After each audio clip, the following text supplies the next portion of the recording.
My name is Richard, and this is If You Only Knew. Today's episode is titled, How Do You Remove Fear? Operation Warp Speed. Welcome to Red October. Now, before we get into today's report, I have some exciting news. If you want to support If You Only Knew, I'm thrilled to announce that If You Only Knew is now a proud affiliate of My Daily Choice, the leading made in the USA CBD, which is also organic, non-GMO, and 100% USA grown CBD from hemp that's grown right here in the USA. People use CBD for a variety of health issues, though it can be confusing, however, as to which brands to trust in regards to purity. Well, look no further. This is the highest quality that you'll find with 3 strengths of oils, 7 flavors, but there's also lotions, shampoos, essential oils, treats for pets, CBD skincare, hemp hair care, CBD, and chaga mushroom coffee. Check out ifyouonlyknewcbd.com or check the link below. Now let's get into the story, which has captured the full attention of the entire nation. So many people have written to me personally to ask what is really going on. So we're going to go after this first and make our way through the other key developments that happened this week as well as we start Red October. On Friday, Kayleigh McEnany posted a press release to fully explain this and how the president is being treated using Regeneron, which is part of the antibody treatment methodology approach versus the HCQ method, which works entirely differently. There's now multiple various ways treatments exist that also includes therapeutic. Yet there's still widespread fear, even though recently the CDC published numbers that should make even the most extremely hypochondriac person reason to take a deep breath. Now, mind you, far more people die of car accidents every day, but the MSM is still holding the number 200,000 deaths like it was the same as 2 million. We know that each time that there's been hope, the media has run a disinformation campaign like what was done with HCQ. And we can all remember that the media was making fun of the use of the UV light, even though both are still being used to treat COVID effectively right now. However, the mainstream media has been busy attacking the president on the nomination of Amy Coney Barrett, the debates, and something new each day. Now, the president is infected, which I do believe, and that he's going to use this as an opportunity to show the world how this type of treatment works. Remember that while the corrupt politicians have been too busy attacking the president's still been developing therapeutics in anticipation of another potential wave, if not another virus were to be released. Now, I don't think that another virus will be released, nor I think we'll see a second wave. And I think it's because of this, because remember that both the left and the right have been on the edge of their seat watching every development of this. Obviously, the patriots love the president, so they're watching for updates. And then we have the leftist mob. But now we have both watching this extremely closely. Now, if the president recovers immediately because the treatment works, what do you think happens next? I believe the phrase here is game over. We knew that the president was working on therapeutics and that the patriots knew what was planned. The patriots are in control. The patriots knew the playbook. Except this time, I mean this as a metaphor, and that the patriots had countermeasures ready for COVID and other virus pushes, as we just learned that there is an actual playbook, the Antifa playbook, which is a real book called The Color Revolution, which you can buy on Amazon. This is the book that illustrates how various countries have been taken over by insurgency with the taking down of statues, national images, and the removal of the police, infiltration into the education systems, etc. But going back to the president, the patriots knew the corrupt politicians had this plan, so the president was already prepared to present these treatments. Did I think he'd be the demonstration? No. But now that he is, the entire country is watching. I do believe that Operation Warp Speed is a trump card, and I do believe it is coming into play. Remember Sun Tzu? Is this president a tactical maestro and master of Sun Tzu's methods? Yes. Does the president like to confuse the deep state in the way that Sun Tzu believed in confusing the enemy? Yes. Would the patriots be ready to use this type of situation to their advantage? I do believe so. But going back to the narrative, it's pretty much failed. Now, the deep state, they expected millions to die. Did millions die? No. Did the economy die? No. Now we come to learn that a judge has ruled the governor of Michigan is in violation of constitutional rights by upholding restrictions since April. I don't think this will be the last we hear about this, and there may be more rulings like this. But imagine what happens once this is over. Imagine how many businesses will have failed and how many businesses will be suing various states. Imagine what happens to New York State when there's 10,000 lawsuits. Do you think Governor Cuomo and Murphy are panicking? Here's a headline with Cuomo putting pressure on the mayor to desperately maintain the narrative, because once New York goes, it's definitely over, and it is coming. Right now, we have the updated low CDC numbers. As per Tucker Carlson's Friday report, we come to learn that there's going to be a methodic review of death with COVID, with death with COVID versus death from COVID. We can expect this soon, but in the meantime, we have tons of continued marches worldwide against lockdowns. For many, the fear is gone, as it should be. However, the story breaking had an unexpected effect. I live in New York City, and on my way to work on Saturday morning, I was passing a few different urgent care clinics, and all of them had lines at the door, people getting tested out of nowhere. Now, it's not been busy like this since the start of the pandemic. Now, mind you, this is the Upper West Side, which is dominantly liberal, so these are likely to also be liberals who read the New York Times, which probably saw this as an opportunity to exploit. Yes, the media wanted to target the president with more attacks for not wearing a mask, but what better way to reinforce the fear narrative to maintain the control that they're pretty much losing? After all, this has been an explosive week. For example, during the debates, the president brought up the Hunter Biden Senate report, which for some Americans was probably the first time hearing about this. We also saw the Ratcliffe memo released and a lot more, but the president's testing positive for COVID was probably the narrative change that the deep state and the desperate politicians really needed. Only it is a trap. And because the entire world is watching, there won't be a way to counter the narrative if a treatment works. And again, this is a trump card. They have no idea what's coming. If you look at the therapeutics, which I'm taking right now, some of them, and others are coming out soon that are looking like, frankly, they're miracles. If you want to know the truth, they're miracles. People criticize me when I say that, but we have things happening that look like they're miracles coming down from God. So I just want to tell you that I'm starting to feel good. You don't know over the next period of a few days. I guess that's the real test. So we'll be seeing what happens over those next couple of days. Notice how the president brings up therapeutics in that clip where the president is giving an update. There's also one more thing that's unusual about that video. Now, if you follow Mark Fugel, you will see in the recent video how Adam places letters on the screen while the video plays, and you see the letters move as if the president were on a ship, like an aircraft carrier. Interesting. Remember, optics. For them, this was a way out, but Trump and the Patriots are leading them in this direction on purpose. The mainstream media were probably thrilled to have an opportunity to reinforce the fear narrative, to get away from the D-class and act as a palate cleanser from the debates, which was a complete disaster for Biden. Here's C-SPAN's survey results.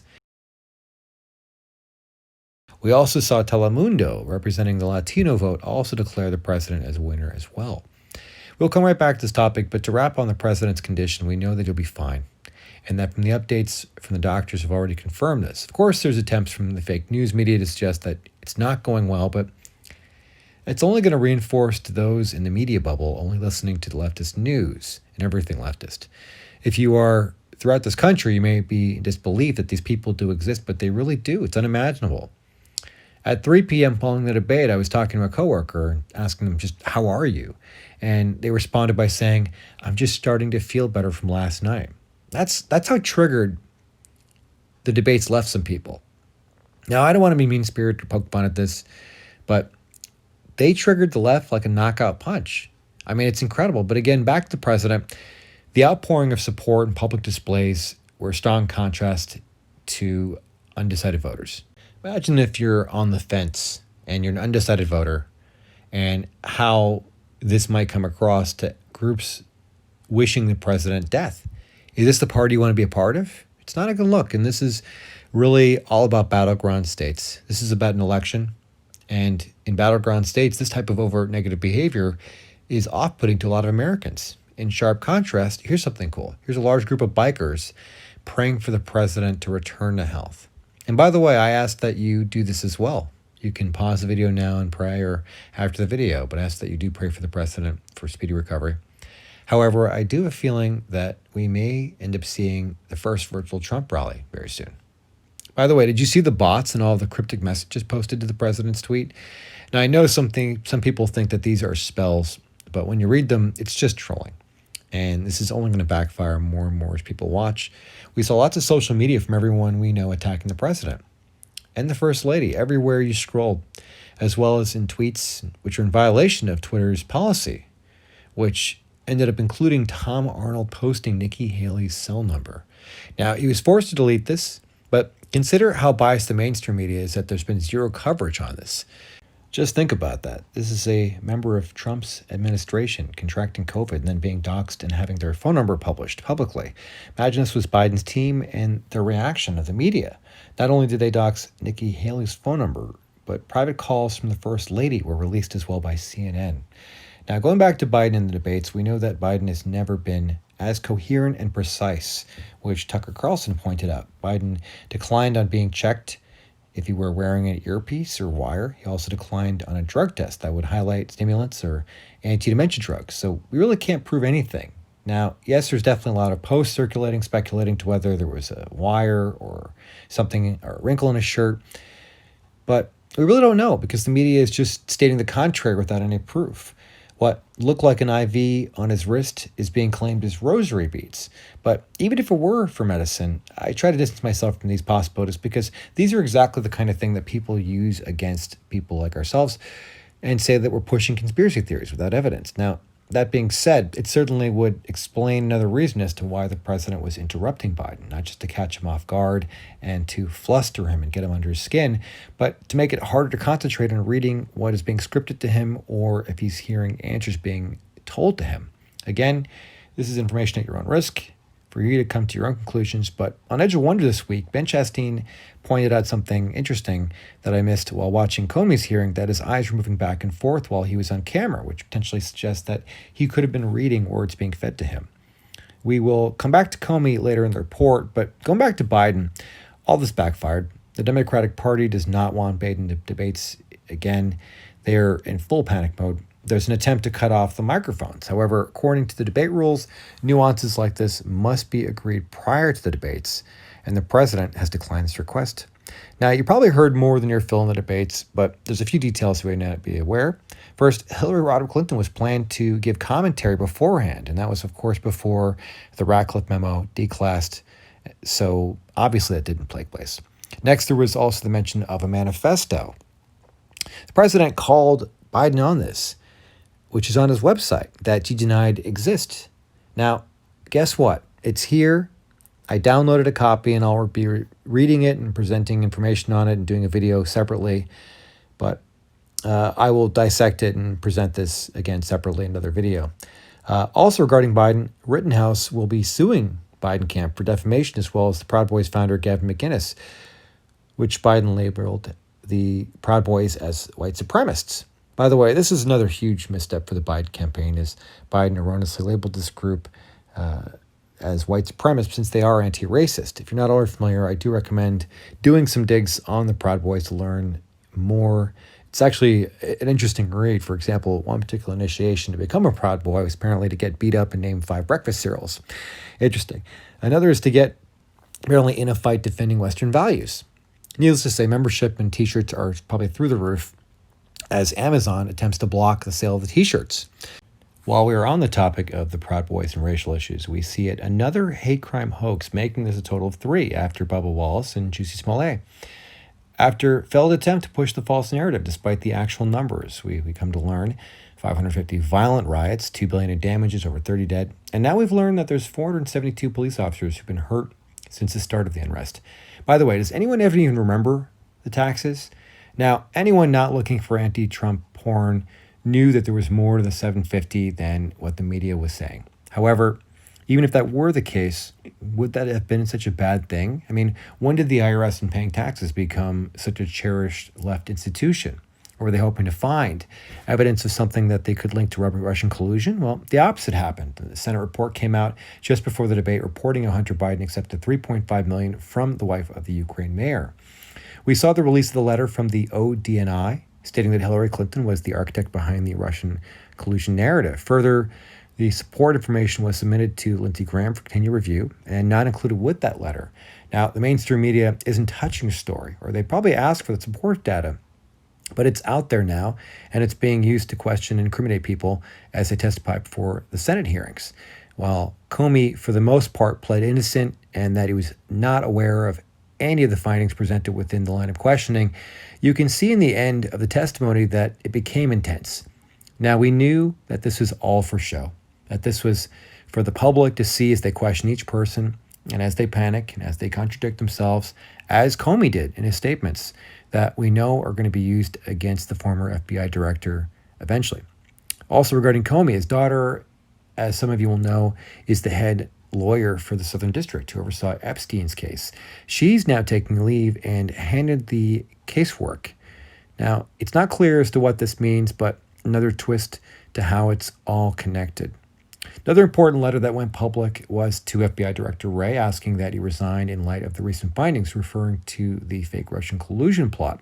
But I think the phrasing is key. Now, this is just my opinion, but to me, this very much reads more like resign sooner than later, because you're going to be implicated within upcoming intelligence memos that we're going to be releasing. Again, this is purely speculation, but let's look at something 2 years back. This is a story that ran on several websites. It's reporting that the DOJ had owned a plane they sent to Arkansas to collect a large amount of evidence for what we think is the Clinton Foundation, meaning the investigation is probably going to be going on for a very long time, and that they've already had all this evidence that they needed a long time ago. They can proceed at any time, and I believe that the stage is being set for this. But remember that what's more important here. It's the election. Everything else really can happen right after. But if that happens too soon, if arrests happen too soon, it'll be used against the president. It'll appear that the president is abusing his power. Will there be arrests? Sure, I think there will be. Will they come before the election? I believe they're going to see indictments before, announced along with a whole bunch of various intel drops. There's no obligation to announce these in a timely manner. They just kind of come last minute. Here's an indictment being issued on Friday to a mayor from Rochester regarding mail ballot fraud. We are not here to conduct a trial in the media, and we are not here to comment on evidence. We are here to announce that earlier today, a Monroe County grand jury handed up an indictment against Lovely A. Warren, Albert Jones Jr., and Roz. Notice how it was explained. Notice that there was no evidence presented or much detail given. This is what I think we're going to be seeing this month with regards to indictments. But the question is, who's going to be first? Now, regarding election fraud, I think we're going to see a lot more of these videos as well, like we did recently with Ilhan Omar through Project Veritas. Welcome to Red October. We know to expect more intelligence memos with information damning to the deep state, and more coming on the Clinton Foundation, Haiti, crimes against humanity. By the way, on the subject of crimes against humanity and the children, there was another child rescue, and the story that highlights how the president has saved 1,300 children. It's almost like the DOJ is increasing the rate in which these stories about children are being released, like preparation for something bigger. We also know the deep state is expecting this as well. We know that there is serious panic because we know that they know what is coming. We see that Gina Haspel is attempting to block the D-class of remaining Russian docs, but as we know, the Patriots plan this to all come out at the same time to overwhelm the deep state. They can delay something, but they can't stop them all. I also find it interesting that as we start Red October, we have this lighting of the White House. Supposedly, it's pink to honor breast cancer, but what a perfect cover, since overseas you can see the exact same thing happening in 4 different structures in what is clearly red and not pink. Is this a coordination of international operation on top of the Patriot Intelligence Insider calling this Red October? I do believe so. Also look back and notice the common symbolism we saw from previous posts. We also may recall the use of the Empire State Building being turned into a giant red siren. This is a start. The operations are a go. And even if the president is recovering from COVID, nothing can stop this. I do believe that Michael Flynn will be tying into all of this, and I do expect to see developments coming very soon. If you watched the hearing, I'm so sorry that you endured the 4.5 hours, but then you also heard what I heard, which was the senior prosecutor admitting fully that they have no case to judge. This is what they told the judge, that the evidence was weak. You also heard all about the president's tweets, and you watched them have a series of technical glitches. There was a few interruptions. Now, Sidney Powell has asked the president not to pardon Flynn, as we're expecting the missing 302, which will finally exonerate Flynn. We also just learned that the president intends to appoint Tom Fitton to the D.C. court oversight body, which has the power to remove certain judges for misconduct in the district's judiciary. Now, what happens when Sullivan removes? Flynn goes free, and we know what happens next. Now, I want to be clear on expectations, however. Should we be expecting indictments from Barr and Durham? I do believe so, but I would not expect arrest until after the election. Remember that the plan was to make it appear like the president was abusing power. So if the arrests happen now, it's going to backfire. First, we need the election and the indictments. The people need to awaken. They need to see the crimes against humanity, Haiti, the Wiener laptop. Here's the unsealing order, by the way, which likely means that this is now being prepared for the public release. I do believe that this is what October will look like. I believe it'll be another boom month. And after the president's elected, then we can expect the arrests. And then we can expect to be ready for something that might interrupt our lives for a day or two. If 1807 is enacted and we need to enact martial law to remove the deep state, Antifa, drain the swamp, and return America. It means a lot that you tune in, and I hope you're getting something out of these videos. I hope that these videos provide insight into what is actually going on despite the greatest misinformation campaign of all history. Again, I do this because I felt it needed to be done. However, I do enjoy making these, and I hope to continue making these. So if you wish to show support, there's now a link in the description, but there's other ways to support the channel. You can hit that thumbs up button. You can subscribe if you haven't already. Even better, you can share the video, either because you want to share the information or because you want to show support for the channel. You can follow the channel on social media. Twitter, Facebook, and Parler. By the way, I post different stuff on each platform, so you have a reason to follow me on all these social networks. Follow me on Twitter, follow me on Parler, follow me on Facebook. By the way, did you see the Facebook new headquarters, the new lease they signed? They just secured a massive building from the post office in New York City. It's the size of an entire city block. This is worth checking out. Lastly, you can also support me by purchasing from ifyouonlyknewcbd.com. This is the highest quality CBD, which is being used by so many for a multitude of ailments. I got into this because I practice what I preach and I avoid pharma when I can, and I use it as a last resort. I think CBD is the future, but check out ifyouonlyknewcbd.com or check the link below. As always, I like to end on an upbeat note, so check out this video, which you can see is really just perfect for this week. Kung Flu Fighting. My name is Richard, and this is If You Only Knew. Whoa!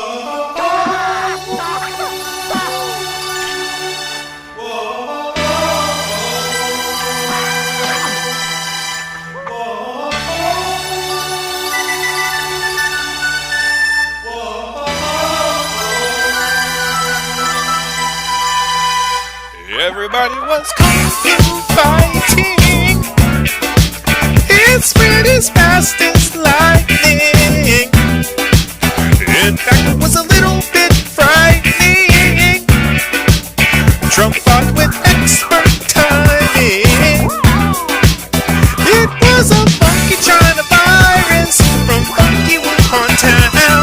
They were chopping bats up and they were chopping them down. It's an ancient Chinese art to spread propaganda from the start. The Chinese people took a sip. Now the whole world's gotten sick. Everybody was kung fu fighting. Yeah, yeah. It spread as fast as lightning. In fact, it was a little bit frightening. Yeah, yeah. Trump fought with expert timing.